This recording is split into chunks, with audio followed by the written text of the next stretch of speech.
Hafa day and welcome to Weekend Edition. I'm Crystal Paco, so glad you could join us. We have yet to hear from the Bota campaign following their landslide loss during the gubernatorial election, but their party chair is responding. Chris Barnett reports. It looks like it's self-reflection time for the Republican Party. After losing Adelup, more seats in the legislature, and the congressional race in a single evening, Republican Party Chair Jerry Crisostomo admits the GOP took an L on Super Tuesday. We could say that the Republican Party got a licking in this election, but this is not the first time that we've been down. While the losing Tenorio Ada team threw everything but the kit Luli on Guerrero and Josh Tenorio, Crisostomo said one of the keys to victory for the Democrats was how Lou and Josh didn't let attacks on abortion, conflicts of interest, and Leon Guerrero's wealth distract them. They were able to effectively portray their message of change versus the Republicans that ran on almost like an incumbent. Crisostomo also chalked up the Republicans' general election spanking to political fatigue. After 16 years of Republican rule at Adelup and 2 terms of Calvo Tenorio, Crisostomo says this election's outcome could have easily been predicted by the outcome of past elections. No lieutenant governor, sitting lieutenant governor, has succeeded to the governor's seat. Going back to Rudy Saban, going back to Eddie Regis, going back to Frank Blas, to Mike Cruz, to Calais Moylan, now Ray Tenorio. Crisostomo says it looks like Republicans who voted Democrat in the primary appear to have stayed on that side of the ballot in the general. I believe that a whole lot of Republicans did not stay with the party in this election. While he did admit the GOP has no idea who the party will run for governor in 2022, Crisostomo said Republicans will focus on the legislative election that's happening in 2 years. I view this as an opportunity for the party, the Republican Party, to rebuild itself, rebrand itself, look at its messaging. While the Bota team tried its hardest to minimize the impact of Lieutenant Governor Ray Tenorio's July gun grab, Crisostomo said it was clear Tenorio shot himself in the foot when he grabbed a police officer's loaded gun after consuming several beers. I'm pretty sure that the gun grab issue played a very pivotal role in people's minds right when it happened. It may have driven away many Republicans, many independents that would have voted our way. Crisostomo has no problems accepting the party's losses, but he warns the Democrats that voters may be sending a message to both of Guam's political parties. The low turnout of 66%, the lowest ever, is a message to the parties and a message to the government. The voters are just not happy. They're not happy with the tone of the campaign, and they protested by not showing up to vote. For Guam's News Network, Chris Barnett reports. The church prepares the faithful for bankruptcy. Archbishop Michael Burns, in a letter to the faithful this week, writes, quote, "I encourage each and every Catholic to look at this newest chapter in the history of our young Archdiocese in that light, the light of Christ. This is an opportunity to reorganize ourselves to become a better church, the best we can be," end quote. As reported, it was earlier this week the Archdiocese of Agana announced its intent to file Chapter 11 reorganization in light of the nearly 200 clergy sex abuse lawsuits. Guam would be one of over 24 other dioceses and religious orders in the U.S. mainland to do this in the last 15 years. Though parties attempted to mediate back in September, settlement was not reached. To read the Archbishop's letter in its entirety, visit our website. He is the founder of Green Banana Paper, a company sustainably manufacturing world-class vegan products from agricultural banana waste in Kusrai. Jonah Gancharfers has more about Matt Simpson and what brings him back to the island. If you attended the Festival of the Pacific Arts back in 2016, you may remember a booth with products from Green Banana Paper, a company founded by Matt Simpson. The company, based out of Kusrai, provides 25 full-time jobs, providing a livelihood supporting over 100 people. Also, 100-plus farmers earn extra income from banana trees that would otherwise be waste. We are a sustainably sourced paper that tries to make a social impact. All of the products feature banana fiber paper, which is a naturally beautiful and strong plant-based material that is sustainably sourced from banana trees grown at local farms in Kusrai. Simpson and all the employees are working hard to give the island something to be proud of. We make all kind of products, wallets and corporate gifts, business cards, and we're always looking for new ideas and ways to evolve and ways to spread our message, our story, and connect with the rest of the world. Simpson's story is an inspiring one. He arrived in Kosrae back in 2008 as part of the World Teach program,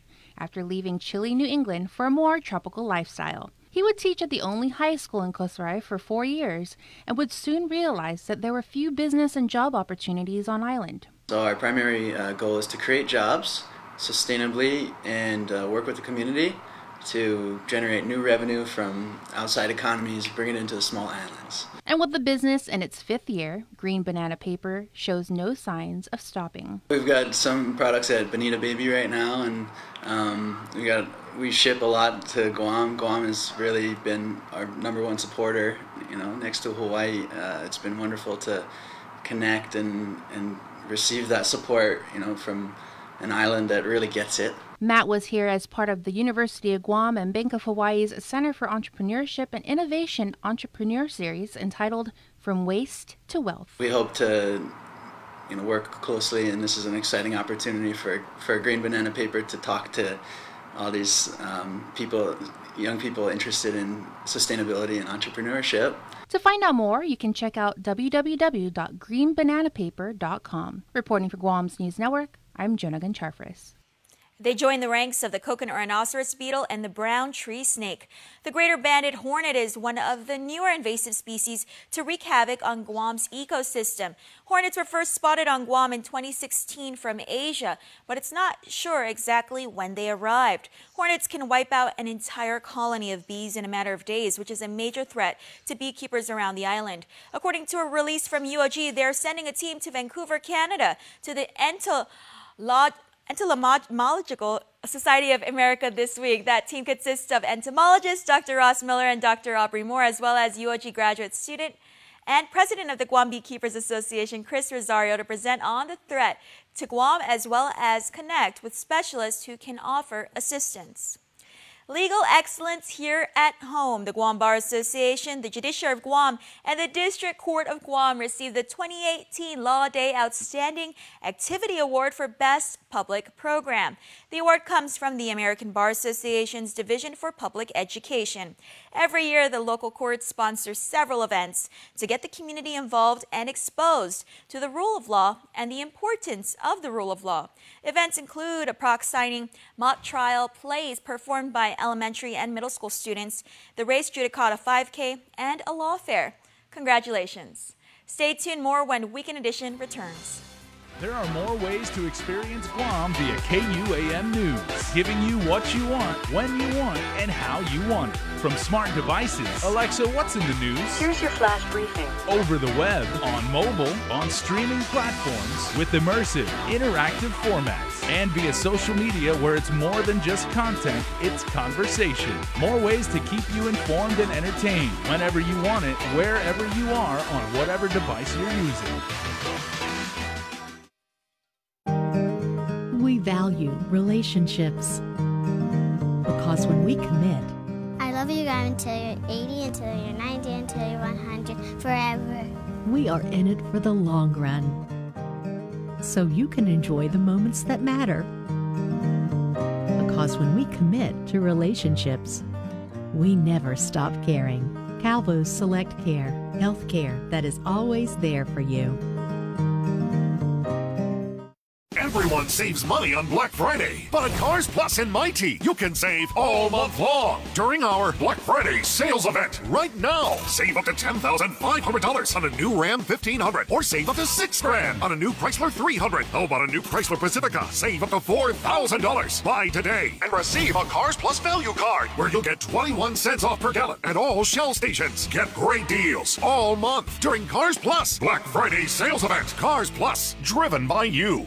Chuck E. Cheese's Guam is not all fun and games. Our pizza is delicious with the freshest toppings, oven-baked to order. Try the fresh salad bar, sandwiches, and don't forget our mouth-watering wings. Come and eat at Chuck E. Cheese's Guam. Hafa and welcome back. Many headlines covered this week caught your eye, either on Facebook, Twitter, or Instagram. Now it's time to take a look at what you had to say. Hey everyone, I'm Asha Robles, and here's what happened this week on Trendspotting.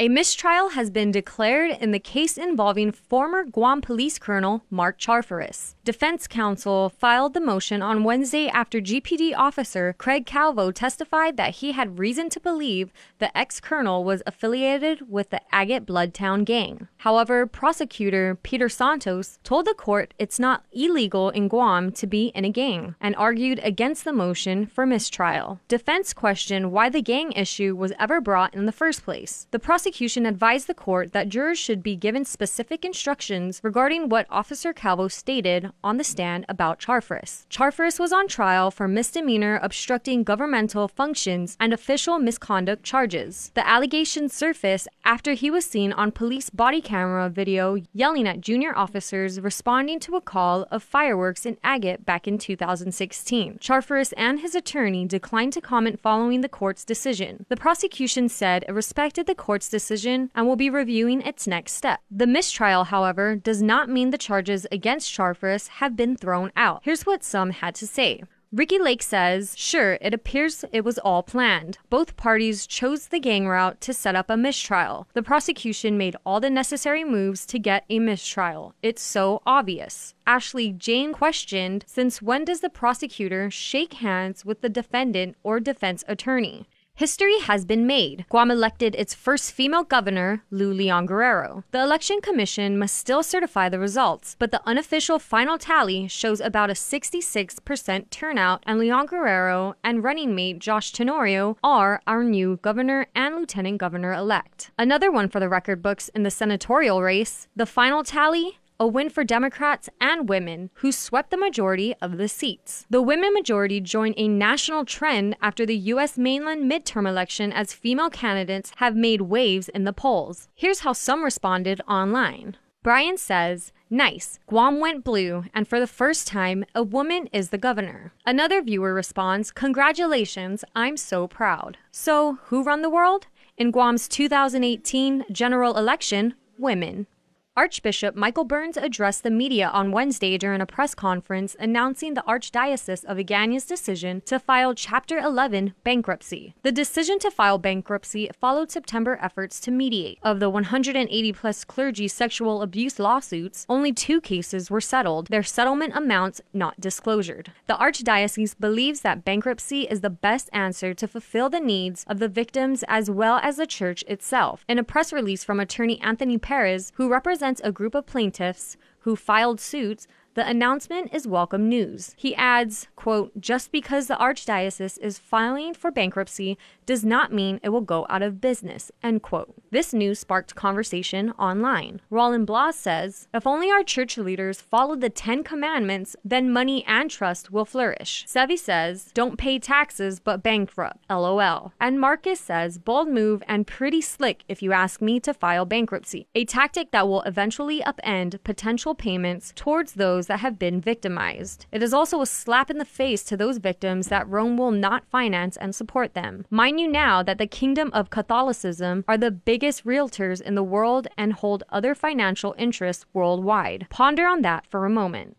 Congratulations to Mackenzie Manglotnia and her Benson Bruins 8 and under youth football team for winning the Green Conference Championship title over the Titans 7-0. Former JFK Islanders player Mason Manglotnia served as assistant coach and is Mackenzie's older brother. Maddox Manglotnia played on the 12 and under team and finished the regular season with a 7-1 record. The Bruins defeated the Lancers of Washington in the championship game 33-23. Congratulations, and here's how many of our viewers on Instagram responded.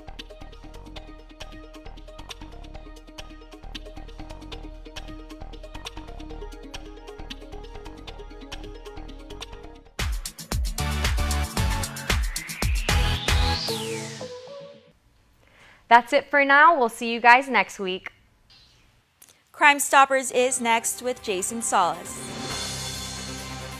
There's no place on Guam like Chuck E. Cheese's. It's tons of fun with so many games, and parties are a blast, where everyone has fun.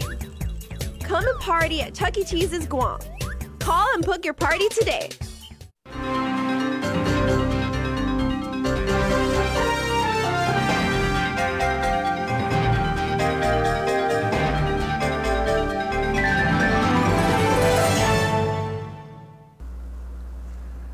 Advances in technique and medications used to prevent dental pain have shattered the myth that a dental visit is something to fear.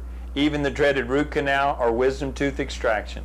Swabbing or spraying a topical numbing agent on before the injection, and using different techniques and anesthetics can create a relatively comfortable or pain-free injection. Injections are often the most feared procedure. Some patients don't like the sounds or the vibrations of decay removal. If you're still nervous or you gag easy, despite these techniques, very safe oral medicines can be taken before your dental appointment to eliminate all fears, or some clinics use nitrous oxide gas. Pain relievers can easily be prescribed to eliminate mild to severe dental discomfort after any visit. For your Helpful Dental Minute, I'm Dr. Kenny Bourgeois of Paradise Smiles. We shall never know all the good that a simple smile can do.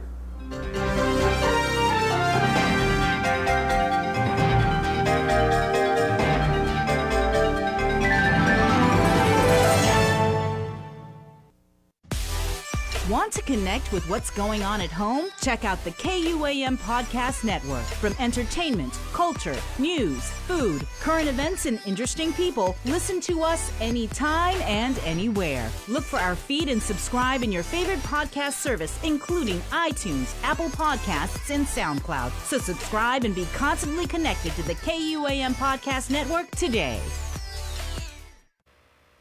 Okay, everybody, if you're a member of the Guam Police Department, it's not always about rolling around in the police cruisers with the sirens blaring and busting criminals and, you know, breaking up fights and stuff like that and stopping riots. And that is a very important part of their job. But also what GPD does is they make sure that kids are aware that this is their community and give them something positive to do. Sergeant Paul Tapal with Guam Crime Stoppers is here, and we are going to talk about a recent event, Sarge, that you guys did that was fun for everybody, including you guys. Oh, absolutely. We had a great time. And, you know, we kicked off, or, you know, no pun intended, but we launched our first ever Fade Away from Violence, Choose to Be Drug and Alcohol-Free kickball tournament exclusively for our elementary schools with GDOE. And with this event, we did 2 legs, and we had 16 teams to come out and over 300 athletes, over 100 volunteers from the high school. So we really worked with DOE in making sure that it was centric towards our kids within DOE. And we were, you know, in our first event, our first leg, what we did was we put together a form of static display information booths where parents can come out, talk to service providers, non-government organizations about how they can be a part of their child's life. And having that much participants, having that much athletes, having that much volunteer, it really is testimony that the community is taking a step forward in providing that safe alternative lifestyle of choice through sports. And, you know, it was great to be a part of that. I was going to say, because this is something that's near and dear to both of our hearts, because using sports as a vehicle to promote a positive message to young people, when you do that, it really, really resonates. Because some kids can just be like, okay, I'm going to go out there, I'm going to have some fun, kickball and everything like that. But how did the young people actually receive that message about, hey, this is fun, we get to be out in the sunshine, you get to meet new people, have a blast, but at the same time, there's a bunch of stuff in the world that can really get you into a lot of trouble and really even threaten your life. Yeah, absolutely, and you hit it in the head. How do we use sports as a vehicle? And first what we did was, you know, when we sold it to the schools, we went to each school, our officers went into the schools, and they partook in a small pickup game with the kids. But we left it to the schools to make sure that the kids that they chose were the right representative of the schools. And it was more of the ambassador, the stewardship of the school and everything. But we've incorporated through sports as a life coach and everything, good decision-making skills. And we showcased how if you make good decision-making skills on the field, you can apply that on life or in your classroom or any type of obstacles that come your way, any type of challenges, life challenges that come your way. How do you make good decision skills? Because really, we were looking at what's the message and what we're going to do, and we focus on decision-making skills. And what better avenue than sports? Because, you know, I always stress that. I'm always yelling that in the field or in the pitch. Hey, that was a good decision, poor decision, and everything. And we all know the rewards that come out of good decision-making skills on the pitch or in the field. You get a goal and you get a scoring opportunity. Same thing in life. And we found ourselves talking to the kids. We found ourselves motivating the kids. We found ourselves, our officers from our juvenile investigators, talking to the kids, giving them words of encouragement, because we had kids who really put their heart and soul into it, and they suffered a defeat. But it didn't end there. Our officers came out and they were like encouraging the students, and we showed them to positive intervention, that, you know, there's good that's coming out of this. So again, thank you to all the schools who participated. Thank you to all the athletes and, of course, the volunteers. You can still do your best, and you may have lost the game, but if you stay away from drugs and alcohol, then you win at life. Absolutely. And that was our message in what we're trying to do and what we did for that event, is because when we had our service providers out there, but when we had them engaging in the sporting event, we had people from, you know, we had all sorts of ethnic background, family members coming out, cheering on, and them being a part of that. And my wife, who's a teacher by trade and by heart, she was really taken back by the fact that we had our FSM families, our FSM brothers and sisters out there cheering on their respective child in the sporting competition. So it really was testament of what we did and how we did it and how we approached it, where we provided an opportunity for these kids to engage in something positive. And again, it really was the community coming forward in this and giving us that venue and giving us that opportunity to showcase what we can all do as a community. Okay, now was this a one-time shot event, or is this the first of many that's going to happen? This is going to be, you know, I guess the perpetual trophy that was presented. And, you know, I want to recognize the 2 final teams that made it to the championship, JQ San Miguel, and of course our champions for 2018 goes to CL Taitano Elementary. And with that, yeah, they have the hardware to prove it. And that perpetual trophy, what we want to do is we want to bring that so that we can use that as an incentive for the schools and the students to look for something to look forward to. So the same trophy, you're going to pass it around every year? Yes, absolutely. Like the Stanley Cup? Absolutely. Nice. There you go. Yeah. So you know, I mean, that perpetual trophy. Sports, dude. Absolutely. And you know, with sports, you know, how do we incorporate this, right? And I was telling some of the teachers and some of the coaches, you can use this as a behavior modification. You give the kids an incentive, something to work forward to. You give them that opportunity to represent their school. Not only you're setting precedents with the upperclassmen, but you're also setting expectations now with your primary grades, that I want to be this, I want to represent my school. So I think we're on to something good, and we want to see, you know, our foresight way of thinking is, how are we going to up one on what we did over? But again, you know, that's going to be coming down to the planning. But you know, we want to take in the you know, all the positive feedback that we got from the event, and of course everything and all the agencies that collaborated their work in making this possible. All right, well, we do have a little bit of business to get to, so what's this week's crime of the week? This week, unfortunately, is a purse snatching that occurred down in Tumon. Okay, that is not cool. Let's make Guam's tourism capital be the happiest place for everybody. I lived there for a very long time. That is my neighborhood. Let's get the information you can use.